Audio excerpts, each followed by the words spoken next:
पीले दांत वाली बहू। रंजना कभी ब्रश नहीं करती थी।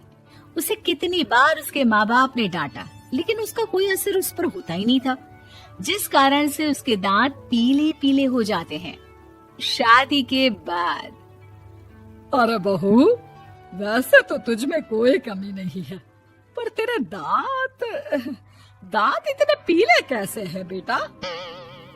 कैसे मतलब? कोई सर्जरी थोड़ी ना कराइए। वो तो क्या नाम, मैं ब्रश नहीं करती थी तो पीले हो गए। अब क्या करूं? आप कहें तो लाल करवा लूं या फिर काले? यार ये क्या है, क्यों माँ से लड़ रही हो? लड़ रही हूँ? अरे मैं लड़ रही हूँ या ये बोल रही है कि दांत पीले हैं, पीले। अरे तपस्या थोड़ी ना की है इन्हें पीले करने के लिए। बकायदा ब्रश नहीं किया है 20 साल तक, तब जाकर। छी, कैसी बात कर रही हो? ये उस वक्त तो पीले नहीं थे जब हम लोग तुम्हें देखने आए थे। अरे तब साफ करवा लिया होगा डेंटिस्ट के पास जाकर।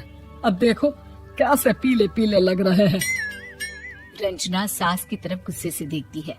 फिर शुरू हो गई पीले पीले पीले। अरे पीले तो तब भी थे जब मेरे हाथ का रसगुल्ला उड़ा उड़ा कर खा रही थी और बोल रही थी, लड़की नहीं गुणों का खजाना दे रहे भाई साहब आप। खैर, अब वो लोग करते भी तो क्या करते, पीले दांत वाली बहू पल्ले पड़ी थी तो झेलना तो था ही। एक दिन कीर्तन में रंजना गाना गा रही थी। अरे कमला बहन, माँ का द्वार है, यहाँ तो सब शुद्ध होकर आते हैं, फिर अपनी बहू को ब्रश भी नहीं करवाती तुम। दूर से पीले पीले दांत भक्ति में बाधा उत्पन्न कर रहे हैं। अरे कोई 2 साल के बच्ची थोड़ी ना लेकर आई हूँ मैं बहू बनाकर। अच्छी खासी लड़की है, अरे कैसे करवाऊं ब्रश? ये तो उसे खुद करना चाहिए ना। अब माँ बाप तो इसके जैसे तैसे निपटा दिए, ये नहीं सोचा कि सास कैसे संभालेगी। सास बहू को लेकर घर आ जाती है, लेकिन सोच लेती है कि अब इसे लेकर कहीं नहीं जाएगी। अगले रोज बहू कहती है, अरे क्या हो गया, मंदिर नहीं जाना क्या? कीर्तन का वक्त हो रहा है। मेरी मधुर वाणी से कान्हा जी जागते हैं और सोते हैं। आप तो जानती है ना उनकी भक्ति में कितना मन लगता है मेरा। वो क्या है ना, तबीयत ठीक नहीं लग रही है मेरी, आराम करूंगी मैं। तबीयत ठीक नहीं लग रही? अभी तो मिथुन के गाने पर नाच रही थी आप, और अब बोल रही है कि तबीयत ठीक नहीं लग रही। अरे भक्ति में मन लगा लो सासू माँ, ऊपर जाना है, क्या मुंह दिखाओगी आप? हाँ? सास को बहू की बात पर गुस्सा आ जाता है। मैं क्या मुंह दिखाऊंगी, इसकी चिंता तो ना कर, समझी? अपने मुंह की चिंता कर, जो ये पीले पीले दांत लेकर हर जगह पहुंच जाती है। पता है लोग कितना मजाक बनाते हैं। ना जी ना, मैं नहीं जाना कहीं तेरे साथ। तो ये बात है, कोई ना, मत जाओ, मैं अपने कमरे में ही बैठकर भक्ति कर लूंगी। ऊपर वाला दांत थोड़ी ना देखता है, मन देखता है, भावना देखता है। और अरे बस बस, तू सब कुछ दिखा, बस ये सफेद चमकदार दांत ना दिखाना किसी को, है? जा यहाँ से। बहू को सास की बात का कोई फर्क नहीं पड़ता, वो तो जैसी थी वैसी ही रह जाती है। सुबह नहाकर किचन में खाना बनाना, फिर खाना खाना, कीर्तन भजन करना और सो जाना। एक दिन, माँ जी मैं सहेली के घर जा रही हूँ, शाम को लेट आऊंगी। हाँ हाँ तो जाना, मैंने कौन सा तेरी आरती करनी है घर पर बैठकर। रंजना सहेली के घर जाती है, जहाँ वो पार्टी में जाने की तैयारी कर रही होती है। अरे शिखा, कहाँ जाने की तैयारी कर रही है? मैं गलत वक्त पर आ गई क्या? अरे नहीं यार, उल्टा सही वक्त पर आ गया। मैंने ये साड़ी और ज्वेलरी निकाली है यार, शाम को इनके ऑफिस की एक पार्टी में जाना है। बताना कैसा लग रहा है ये सब? नहीं यार, इस ड्रेस के साथ तो वो वाली ज्वेलरी अच्छी लगेगी। हाँ हाँ सही बोल रही है, मैंने ध्यान ही नहीं दिया। वैसे तो हमेशा से मस्त फैशन सेंस रखती है। तो बड़ा जाती होगी ना पति के साथ पार्टी में। रंजना कुछ नहीं बोलती, बस सोचती है कि यार काश ये बात सही हो जाती, पर मैं क्यों नहीं जाती पार्टी में? क्या इन लोगों की कोई पार्टी होती नहीं होगी? रंजना घर आती है और रात में पति से सवाल करती है, एक बात बताइए, आप मुझे किसी पार्टी में क्यों नहीं ले जाते?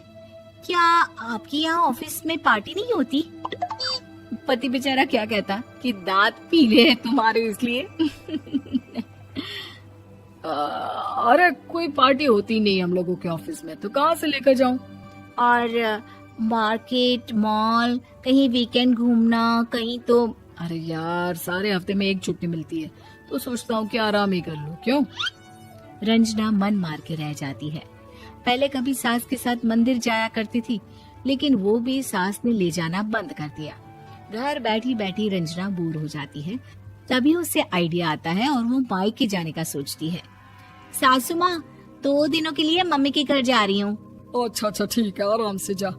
और हाँ, माँ से कुछ अच्छी आदत सीख कर आना कि कैसे शरीर के हर भाग की तरह दांतों की सफाई भी जरूरी होती है, समझी? शुरू हो गई ना आप। वो लोग आपकी तरह नहीं है कि छोटी छोटी बात का बतंगड़ बना दे। उन लोगों के लिए मैं मायने रखती हूँ, ना कि मेरे पीले पीले दांत। रंजना माँ को बिना बताए उन लोगों को सरप्राइज देती है, लेकिन जैसे ही वो दरवाजे पर पहुंचती है, अंदर देखती है कि घर वाले कहीं जा रहे होते हैं। अब माँ, काश रंजना दीदी के दांतों वाली प्रॉब्लम नहीं होती, तो वो भी हम लोगों के साथ चलती ना बुआ जी की बेटी की शादी में। हाँ बेटा, लेकिन अब उसे कौन समझाए कि उसको उसके पीले दांत नहीं दिखते, लेकिन उसके आसपास के लोगों को कितना एम्बैरेसिंग फील कराते हैं। मुझे तो कितनी बार उसके स्कूल की टीचर ने शिकायत की कि उसके साथ कोई लड़की बैठना भी नहीं चाहती, और ना ही कॉलेज में कोई उससे बात करना चाहता था। लेकिन पता नहीं क्यों उसे ये बात समझ में ही नहीं आती। कोई कमी नहीं है उस लड़की में, बस यही कि दांत पीले हैं। वो तो भला हो जीजा जी और उनकी माँ का, जो दीदी को जैसी है वैसे ही रखा हुआ है। रंजना को अपने घर वालों की बात सुनकर बहुत दुख होता है। वो सोचती है कि वो क्या करे, लेकिन फिर वो सीधा डेंटिस्ट के पास जाती है, अपने दांत चमकाती है और कसम खाती है कि वो रोज ब्रश करेगी। अरे क्या हो गया? तुम तो 2 दिनों के लिए गई थी ना। पर कोई ना, अच्छा है, चलो आ गई तो। रंजना सास के सामने आकर खड़ी हो जाती है और पूरी स्माइल करती है, उसके चमकदार दांतों को दिखाती हुई। हैं? चले मंदिर। माँ, मुझे माफ कर दीजिए, मैंने आप लोगों को बहुत एम्बैरेसिंग फील करवाया। मैं आज से रोज ब्रश करूंगी।